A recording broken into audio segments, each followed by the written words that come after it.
5280 Sports Network, Nate Lundy, Shawn Drotar. Happy Halloween, everybody. Good Monday morning, an overreaction Monday, but a Bronco win Monday. Shawn, we said it on the radio show this morning. Well, it's a win.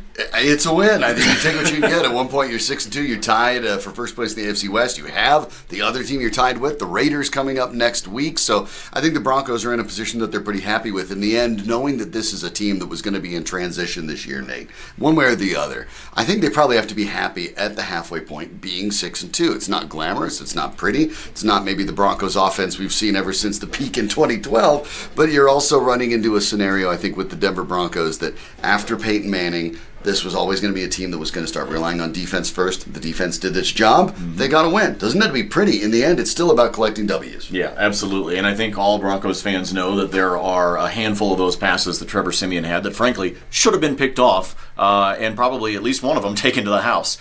So they dodged some bullets. Gary Kubiak post-game saying that they had enough mistakes to account for 2 or 3 losses in this game. They somehow found a way to win. He knows they've got to get better. The real question, Shawn, is will they pull the trigger that you want them to before tomorrow's trade deadline and get some offensive line help? I don't suspect they will. I suspect they will pass on that again, as they seem to do every year, but it's obvious in this case they need to. Gary Kubiak said specifically after the game, when asked about Trevor Siemian, said, I know he got hit way too often, and we need to find out what happened there. Well, what happened there is the offensive line on the Broncos isn't very good. By the way, this is not exactly breaking news. Water is wet. The sun comes up in the east. This is the normal stuff for the Broncos.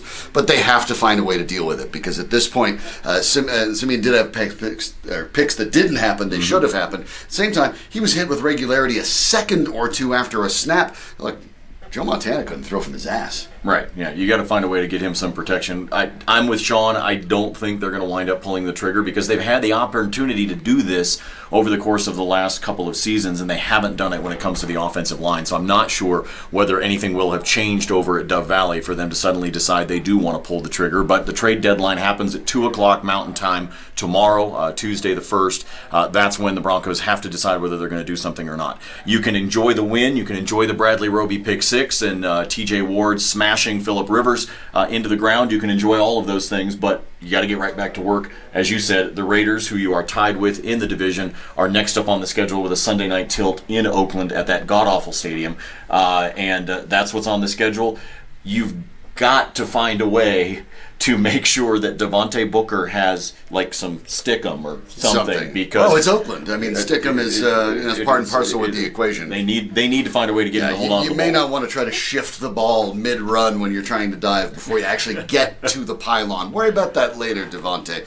But they'll have Wade Phillips back. Fortunately, Phillips turns out with the scary moment in the collision will be okay, which is good because, in case you caught some of the game, Derek Carr threw for 513 yards and 4 touchdowns yesterday. Yeah, not bad. Those are some big-time numbers. We'll break it down for you as we go throughout the week. Of course, tonight, Halloween, enjoy the candy. Be safe, all right? Just please be safe. We want you back with us tomorrow morning, 7 a.m., Mile High Sports Radio. For Shawn, I'm Nate. See ya.